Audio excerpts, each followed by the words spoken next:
Welcome to Painting Sports the Right Way. I'm Caden Wright. And I'm Eli Painter.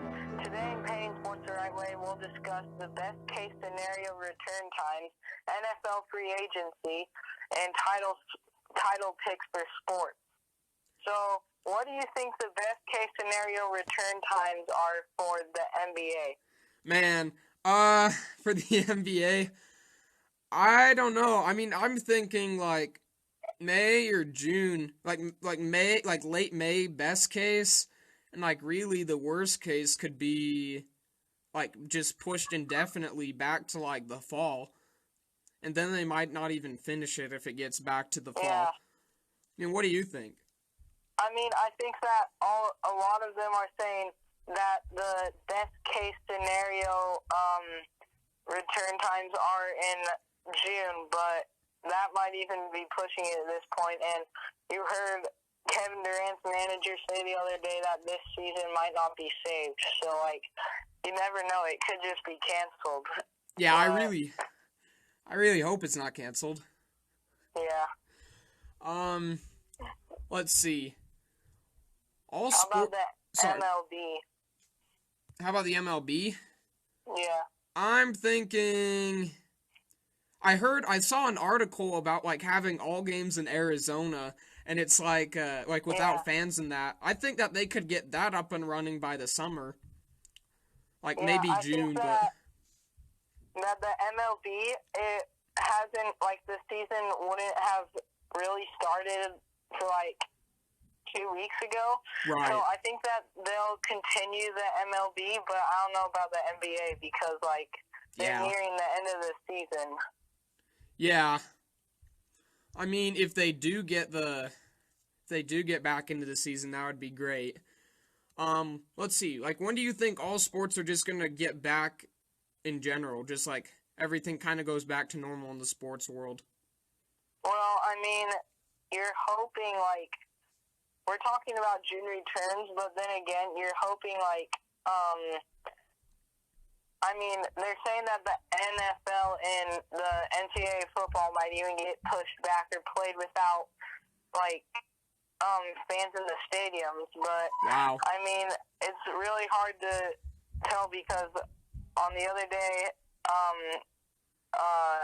MLB on sources said that MLB players are eyeing May return in Arizona. So it could be May. I don't know. Yeah. And the Olympics. The Olympics is an interesting one, too. I mean, I've heard they're pushing it back to 2021. Yeah. So, I think those will go on. The reason that they're going to have to push it back to 2021 is because, one, you can't really do it if it's not in the summer, like the Summer Olympics. And two, it's like a worldwide kind of a sport. Yeah. Not just national. And so... it's got to be done everywhere. The corona. Yeah, so there's it's got to be done everywhere, exactly. So I'm thinking it will be 2021 summer. Yeah, I just looked it up on Google, and they're saying that the Olympics are going to start on July 23rd, 2021, and end on August 8th. I mean, what do you think? Do you think they're going to hit that? Yeah. I think so, too. Yeah, I think it'll be like the normal time of this year, but next year. So, like, it'll be the same dates, but it'll be next year. Yeah, that's what I'm thinking, too. Let's see. I think that's all with the Olympics. All right, let's talk NFL free agency right now. Okay, so, like, winners and losers. The losers, I think, were the Patriots for, like, obvious reasons. I mean, they just lost Tom Brady. I mean, they're, like, legendary QB. That's gonna hurt. Yeah, I think the major problem with losing Tom Brady, I mean, Tom Brady may have not, like, helped them that much, but they don't have a quarterback to replace him. Yeah, because it's just been like Brady. It's the Brady show. The next loser is the Redskins. They lost Quentin Gunbar. Like, that's just not good. Big part of their team. Got anything else to say? Not really about the Redskins. I mean, obviously losing Quentin Dunbar to Seattle was a pretty stupid thing by them because he really was a big deal on their defense, but yeah. I don't know. The next loser I've got are the Rams. They lost Dante Fowler, I don't know how to pronounce that, Corey Littleman, Michael Brockers, and Nickel Roby Coleman. So they lost their halfback and like a bunch of dudes on defense.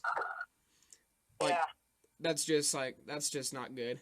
You lose like your halfback, a really good halfback at that, and a bunch of defensive guys. I mean, defense is the best offense, as they say sometimes, especially in the NFL. Next loser, Texans. They lost DeAndre Hopkins. They signed Eric Murray, and the deal was questionable.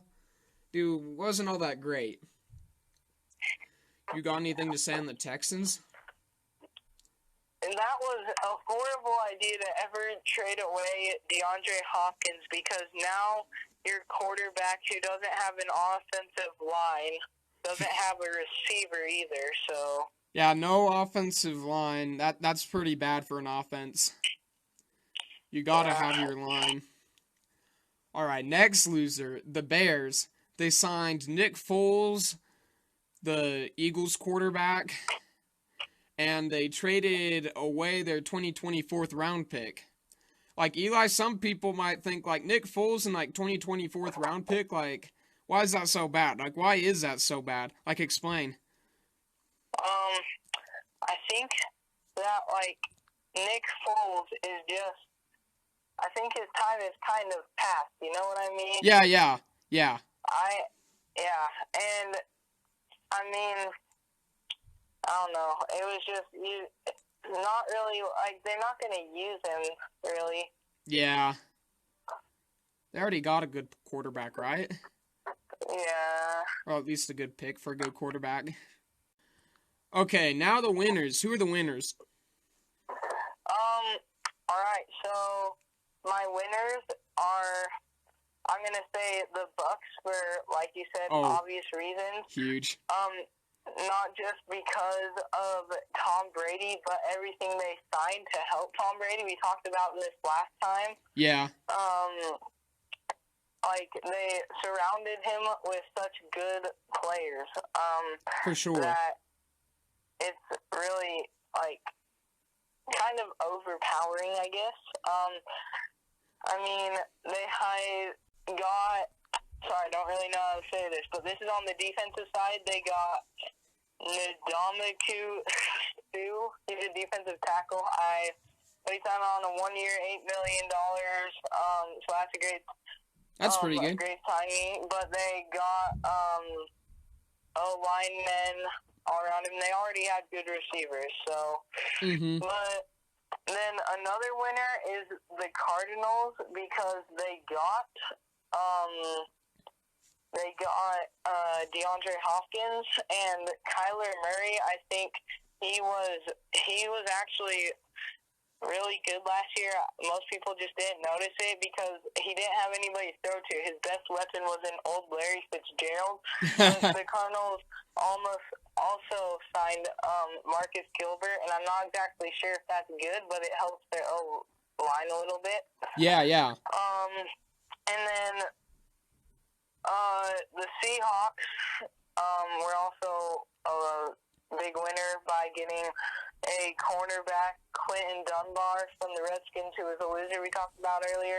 Yeah. They lost Ifedi, but,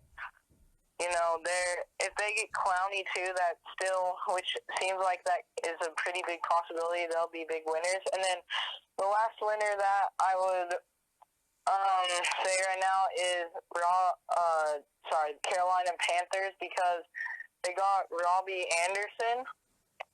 And, yep. I mean, that's pretty good. That's a good signing. And they released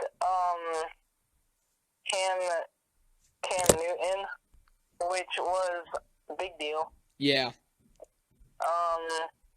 But they signed Teddy Bridgewater, and I think that was a really good idea. Yeah. to them. So, yeah. Okay, now that we've got done with our winners and losers, it's time for the latest updates. All right. Yeah, so on our latest updates from the NFL free agency, kind of the major things going on right now since there's nothing else really going on. Yeah, as of this podcast. The Chiefs yesterday, or no, not yesterday, a few days ago, re-signed wide receiver Demarcus Robinson. So that's a pretty big deal. Yeah, yeah. There hasn't been a lot of going on.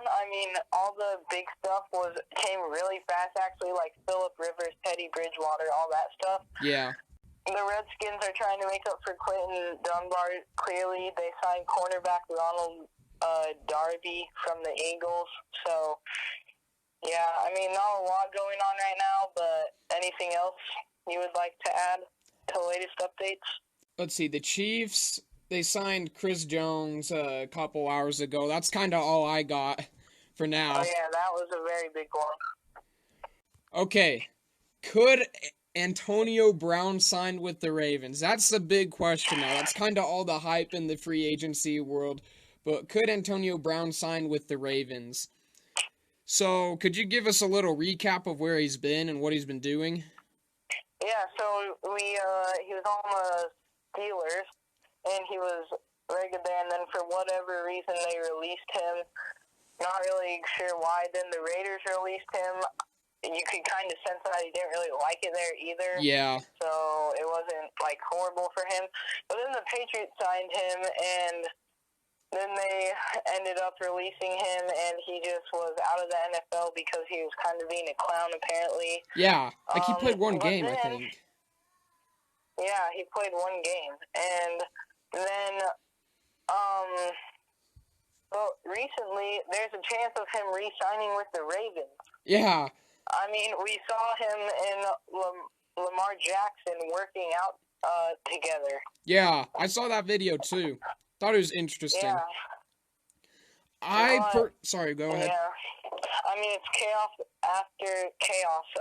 5 days ago, there was a news story about Antonio Brown charged in alleged assault of driver in Florida.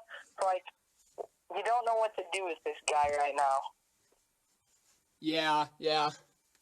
He's just kind of, what do you call him? Like a loose cannon, just kind of crazy, like I don't know, like Dennis Rodman maybe, or Colin Kaepernick maybe. Well, not quite Colin Kaepernick, but yeah, someone who's kind of crazy. Yeah, but he clearly wants to join back in the NFL. For sure, 2 days ago, he hired a veteran agent to attempt to return to the NFL. So. Yeah. I think the problem with him, though, is just, no one wants him because he's just too crazy. Just wild. He just doesn't have, any class at all, really. And, the first game he played with the Patriots, he didn't do bad. He was pretty good. Good player. But, you don't know if his days are, over. You haven't seen him play for, half a year, and it was only one game, so. Yeah. You don't know.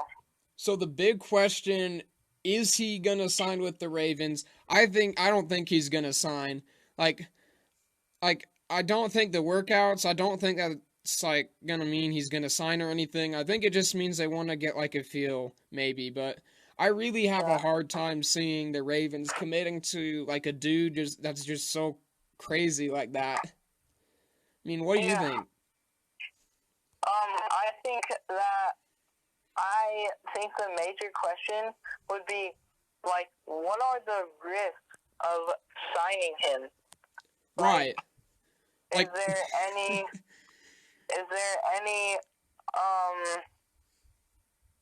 risk in signing him right now? And is that risk that you're going to spend money and then he's just going to leave? Yeah, you're going to just have to release him because of whatever he's doing, disturbing videos and all that crap. Yeah. So, I don't know. Yeah, it's up in the air. I would be surprised personally if the Ravens ended up signing with him. If you haven't heard about Anchor, it's the easiest way to make a podcast. Let me explain. It is 100% completely free. Other podcast companies will try to rip you off, make you pay a ton per month, but Anchor is 100% free. There's creation tools that allow you to record and edit the podcast right from the phone and computer. They'll distribute the podcast for you, and you can make money off the podcast. Download the free Anchor app or go to anchor.fm to get started. That's anchor.fm. Alright, let's talk some NBA Rookie of the Year, NBA MVP, and NBA title predictions. So, who's your Rookie of the Year, Eli? My Rookie of the Year is unquestionably John Morant. Who's yours? Mine's Zion. Okay, so I'm going with John Morant because, I mean, if you look, just for one, he's so dominant. I mean, obviously, if you look at his statistically wise, it's not like amazing. Hit 17.6 points, 3.5 rebounds, 6.9 assists, which is still good. That's 13th in the league for assists. But I mean, if you look at his team, he doesn't really have anybody. Yeah. He's carrying a team as a rookie, and I mean Zion. I mean the Pelicans aren't amazing, and they don't have like a super duo, but he has people like Brandon Ingram and stuff. Good point. I mean, I think Zion, like, this hype about Zion hasn't all been for nothing. Like, the dude's a beast. Like, if you've seen his preseason highlights, like, there's just, it's unbelievable. Like, he's knocking down threes. I mean, granted, it's an edited highlight reel. He doesn't knock down threes all the time, but the dude can knock down threes. He's ripped the ball out of a dude's hand and dunked it, and he's just like a beast. He has been out most of the season, but when he came in, he shook things up like a ton. Like, it surprised me a little. It was crazy. Yeah, I mean, yeah. In his first game, he, like, won it well, he didn't end up winning, but he put them back in the game, for sure. But I'm just, like, John Morant is so, like, he's the definition of, like, clutch, and he has everything. He has shots, he has good dribbling, he has the dunks, obviously, and he can play with the team. Like I said, he's averaging 6.9 assists. That is... And, yeah. Yeah, that's more... I don't think Zion's got assists that high. I mean, I think he's... If I remember right, I think Zion's got, like, more points, though, and, like, higher field goal shooting percentage. Yeah, but he's played, at the same time, he's played, like, way less games. John Morant's had to do this all season. And, you know, and I mean, I get that Zion's coming off an injury, but still. Yeah. I guess we'll just have to wait and see who they end up choosing. Alright, next. The NBA MVP. So, who's your pick? Giannis Antetokounmpo. That's a good one. Mine is LeBron James. So, why Giannis? I mean, Giannis is absolutely the MVP. I mean, if you look, LeBron, once again, I'm comparing teams. LeBron, I think MVP, one of the main questions is who does their team rely on more? And the Bucks obviously, like, rely on Giannis more than LeBron. They could still have LeBron gone and have AD. Yeah. And, I mean, I get that he has Chris Middleton and the Lopez brothers and them, but he leads his team in nearly every stat. And he's third in the NBA in points. He's above LeBron in that. He's above LeBron in rebounds. He's third in that in the league. And, I mean, he's just, he's so dominant. I mean, he just, drives in and can just, destroy the rim and stuff. He's just like, so good at driving, and he can shoot the ball, too. Yeah, he can. However, LeBron's got a 49.8% shooting percentage in the 2019-2020 season. Like, that's just unbelievable. I mean, it's like half the shots he puts up, they go in. I mean, I'd say like a decent shooting percentage for a team just in general would be like 40% on field goals, maybe 45%, then like 30 or 35% on the three-point shots. That's what I would kind of consider average, but he's averaging almost 50, and this is in the entire season.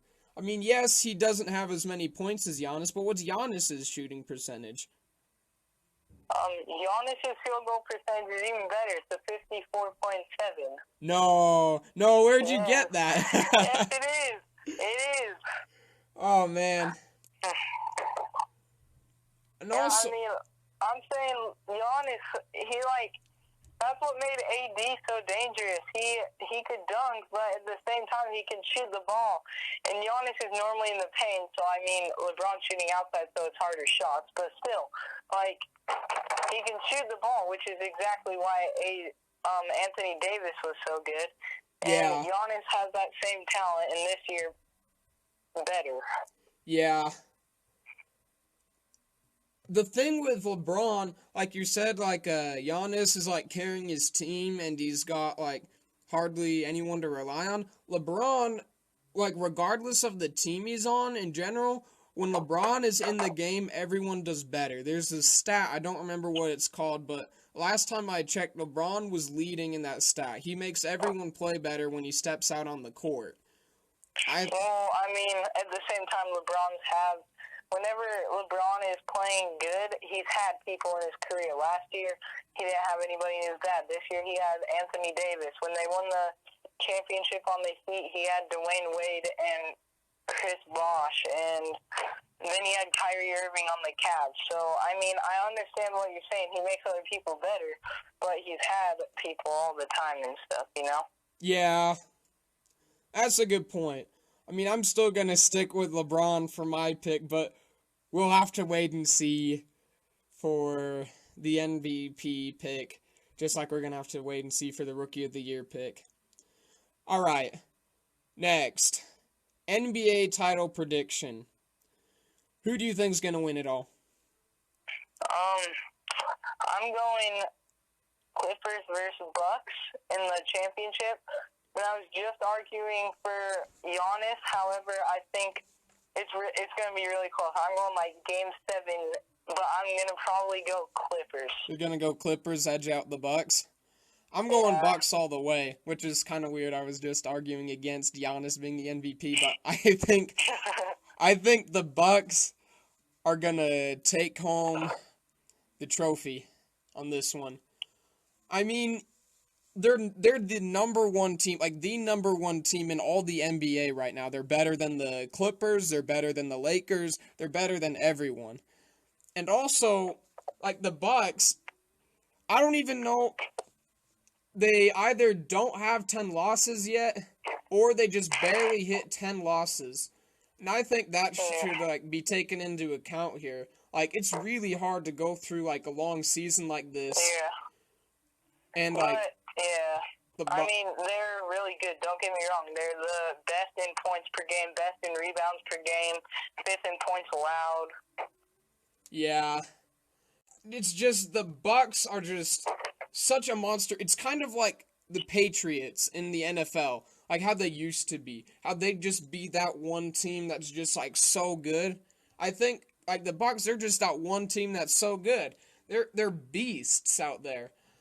They're just unbelievable. Yeah. I mean, the reason I'm not strongly arguing against this one, like in the MVP race, is just because, like, I agree with most of what you're saying. However, I'm just going Clippers because if you look, I mean, they have the champ last year. They have the Finals MVP, Kawhi Leonard. Yeah. And they have Paul George, who I feel like has just been injured over and over and over again. I mean, he's injured, like, the whole season. And once they get him back, if the season continues, like, think about how that's another one of those duos that are, like, really, really good. And, I mean, if you look at their roster, it's like you don't realize how actually loaded it is. I mean, they have Patrick Beverly, Paul George, Montrezl Harrell, Kawhi Leonard, Marcus Morris. I mean, Lou Williams. But I mean, at the same time, I know this isn't like a good player, but I've watched a few games, or I've watched a lot of games, but I've seen a few games where Landry Shamet has like just drilled clutch shots, and I think that their team is just so dominant that like I don't see the Lakers beating them. I see them winning the championship. Yeah, I'm still gonna stick with the Bucks. Again, like everything else. I know I've kind of said it a bunch, but we're just gonna need to wait and see. Or maybe there's no champion because they cancel the NBA, which I really hope doesn't happen. I want to see the finals. Especially in a season like this. This is like one of the most historic seasons in basketball. Yeah. Since, like, MJ's like insane team, you know, with like Carmelo and John Stockton duos and stuff like that. Yeah, it would be a shame to see this like back in the history books. The 2020 NBA National Championship is no one because of the coronavirus. That would just be kind of a shame. Yeah, I would say. I think that's all to say on the title picks. This is Painting Sports the Right Way from Argentina. Thanks for listening. See you next time. Well, that about wraps it up for today. This is Caden Wright. This is Eli Painter, and that was Painting Sports the Right Way. Be sure to share this with your friends on Apple or wherever you're listening to this from.